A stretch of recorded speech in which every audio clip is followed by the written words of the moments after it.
জাতিসংঘের মিশন স্বাভাবিকভাবে এটা সত্য, জাতিসংঘ মার্কিন যুক্তরাষ্ট্রের প্রভাব ছাড়া অনেক কিছু করতে পারে না। জাতিসংঘ দুর্বল রাষ্ট্রগুলোর উপরে খবরদারি করে কথা বলে আসছিলেন এবং আজকে সাংগঠনিকভাবে ঢাকায় জাতিসংঘের মানবাধিকার কমিশনের কার্যালয় স্থাপনের জন্য সরকারের যে অনুমতি দিয়েছে, সিদ্ধান্ত নিয়েছে, সেটি নিয়ে আলোচনা সভা আয়োজন করার জন্য আমি তাদেরকে ধন্যবাদ জানাচ্ছি। আমরা আসলে শুনেছিলাম ভাষা কিন্তু এর মধ্যে যে একেবারে চুক্তি হয়ে গেছে, অনুমোদন করে ফেলেছে, তারা স্বাক্ষর করে ফেলেছে, এইটা আসলে হঠাৎ করেই জানতে পারা, হয়তো আমাদের তথ্যের গ্যাপ ছিল। আমরা এত দ্রুত সময়ের মধ্যে এটা সম্পন্ন হয়ে যাবে এইটা আমরা জানি নাই। আমরা সবেমাত্র এটা নিয়ে কথা বলা শুরু করছিলাম যে হারুন ইজাহার ভাই অত্যন্ত সতর্কতার সাথে এবং বাস্তবিক আলোকে বক্তব্য রেখেছেন। দুটো বিষয়কে আপনাদের সামনে বলেছেন। একটা হচ্ছে যে এই মিশনের বিরোধিতা করতে গিয়ে আমরা স্বৈরাচার ফ্যাসিবাদী শক্তির বয়ানকে আমরা আবার প্রতিষ্ঠিত করছি কিনা সেটিও আমাদের মাথায় রাখতে হচ্ছে। আবার জাতিসংঘের যে মানবাধিকার মিশনের বাংলাদেশের প্রেক্ষাপটে যেই বিষয়গুলোতে আমাদের জন্য অসুবিধা হতে পারে সেটাও আমাদেরকে ভাবতে হবে। যেমন ধরেন, শেখ হাসিনা অনেকদিন ধরে ইন্টারন্যাশনালি এই ন্যারেটিভ তৈরি করার চেষ্টা করেছে যে শেখ হাসিনা বা আওয়ামী লীগ একটা সেকুলার পার্টি। আওয়ামী লীগ বা শেখ হাসিনা ক্ষমতায় না থাকলে বাংলাদেশে মৌলবাদীদের উত্থান হবে। এখন মৌলবাদী শব্দ নেগেটিভ না পজিটিভ ওই ব্যাখ্যা আমরা গেলাম না, অনেক সিনিয়র নেতৃবৃন্দ আরও বক্তব্য রাখবে, এটা আপনারা বুঝেন। এটা আওয়ামী লীগের এই ন্যারেটিভটা ছিল যে ইসলামপন্থীদের উত্থান হবে। সুতরাং ভারতের যে পলিসি, আপনার ভারতকে একটা হিন্দু রাষ্ট্র হিসেবে গড়ে তোলা, আরএসএসের যে দীর্ঘদিনের মোহন ভগবত কিংবা যোগী আদিত্যনাথদের যে এখনকার স্বপ্ন, ইসরায়েল পৃথিবীর বুকে একটা ইহুদি রাষ্ট্র, ভারত একটা হিন্দু রাষ্ট্র হিসেবে প্রতিষ্ঠিত হবে, এটি কিন্তু আরএসএসের একেবারেই প্ল্যান এবং তার জন্য তারা তাদের সমস্ত পরিকল্পনা নিয়ে ধীরে ধীরে আগাচ্ছে। এবং এই মোদির এই যে 3 যুগের শাসনে আপনারা দেখেছেন, সেখানে বিশেষ করে মুসলিম মাইনরিটিদের মধ্যে মুসলিমদেরকে টার্গেটেড করে সেখানে নির্যাতন, নিপীড়ন, অনেককে নাগরিকত্ব বঞ্চিত করে কনসেন্ট্রেশন ক্যাম্পে রাখার মতো অমানবিক ঘটনা, এবং এখন বাংলাদেশেও আবার পুশ ইন করছে। তো সেই ক্ষেত্রে তাদের একটা এজেন্ডা এখানে থাকবে যে বাংলাদেশে দেখানোর জন্য, বিশেষ করে আমি যেহেতু অনেকের সাথে পরিচয় আছে, অনেক ধরনের প্রোগ্রামে যাই, কিছু কিছু বিদেশি রাষ্ট্রদূতরা বলে অনেক ক্ষেত্রে যে extremist are getting more space under this interim government. Is it true? বিভিন্ন ধরনের কথাবার্তা বলে যে ডু ইউ থিঙ্ক যে এখানে তো আফগানিস্তান হতে যাচ্ছে বাংলাদেশ। অলরেডি এইটা ইন্টারন্যাশনাল একটা ন্যারেটিভ উঠানো হচ্ছে এবং আমি বেশ কয়েকজন গুরুত্বপূর্ণ ব্যক্তিদের মুখ থেকে এই কথা শুনেছি।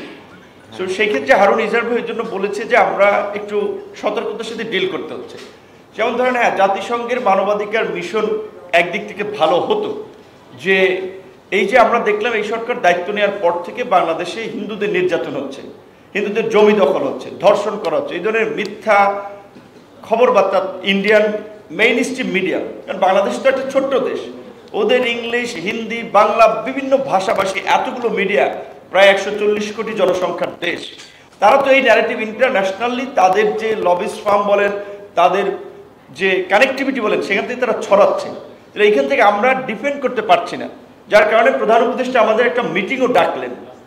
তো এই ধরনের ন্যারেটিভকে কাউন্টার করার জন্য, প্রোপাগান্ডাকে কাউন্টার করার জন্য এই অফিস থাকলে ভালো হতো। কিন্তু এর চেয়ে বড় বিপদ হচ্ছে যে বাংলাদেশকে ঘিরে যে আপনার মার্কিন যুক্তরাষ্ট্রের যে বার্মা অ্যাক্ট কিংবা রাখাইন পার্বত্য চট্টগ্রাম ওই সমস্ত অঞ্চলকে ঘিরে তাদের যে পরিকল্পনা, তো জাতিসংঘের মিশন স্বাভাবিকভাবে এটা সত্য, জাতিসংঘ মার্কিন যুক্তরাষ্ট্রের প্রভাব ছাড়া অনেক কিছু করতে পারে না। জাতিসংঘ দুর্বল রাষ্ট্রগুলোর উপরে খবরদারি করে, সবল রাষ্ট্রের বিরুদ্ধে কিচ্ছু করতে পারে না।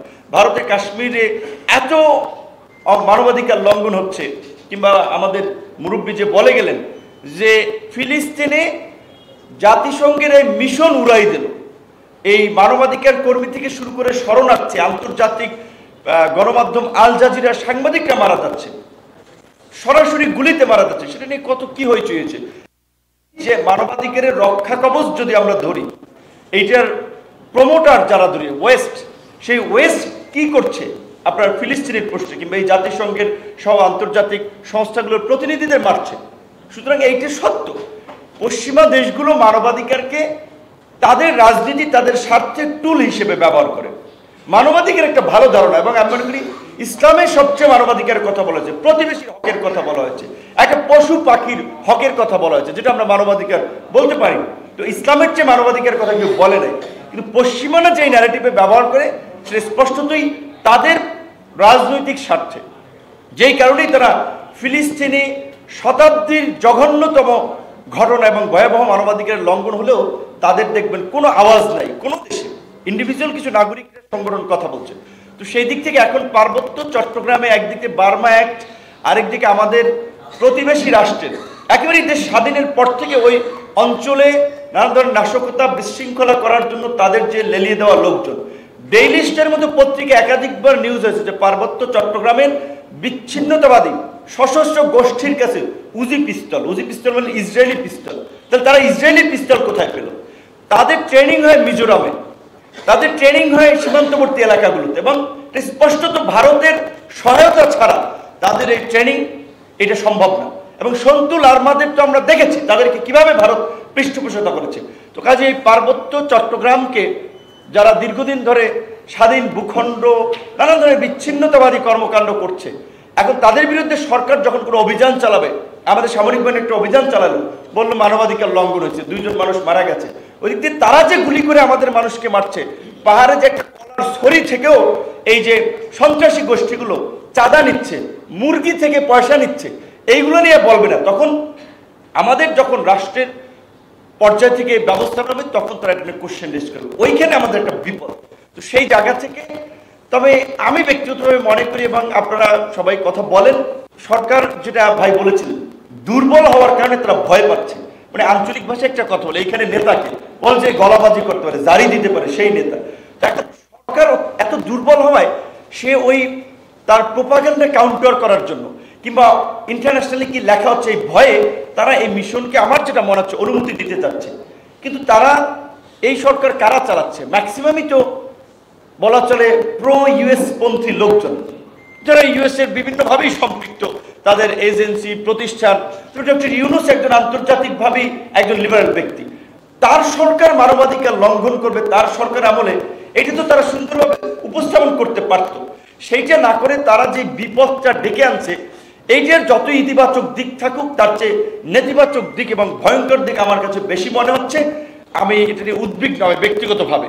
সামগ্রিকভাবে আপনাদের আলাপ আলোচনা এবং আমাদের রাজনীতিবিদ সহ আরো বাকিদের কনসার্ন শুনলে সামনে আমরা সিদ্ধান্ত নিতে পারবো। তবে রাজনৈতিক দলগুলোর এই বিষয়ে আমি খুব বেশি, নেতাদেরও খুব বেশি আলাপ আলোচনা দেখিনি। যেমন আমি ভাবছিলাম আজকে এইখানের প্রোগ্রাম বোধহয় অনেকে থাকবে, অনেকে নিশ্চয়ই বোধহয় দাওয়াতও দিয়েছেন, কিন্তু কৌশলে অ্যাভয়েড করেছে, কারো অসুস্থতা, কারো ব্যস্ততা, অর্থাৎ এই ইস্যুতে সে ওপেন হবে না, এটা একটা কৌশল। তো যাই হোক, আশা করি দেশের স্বার্থে সবাই বিষয়টার গুরুত্ব বিবেচনা করবে। ধন্যবাদ।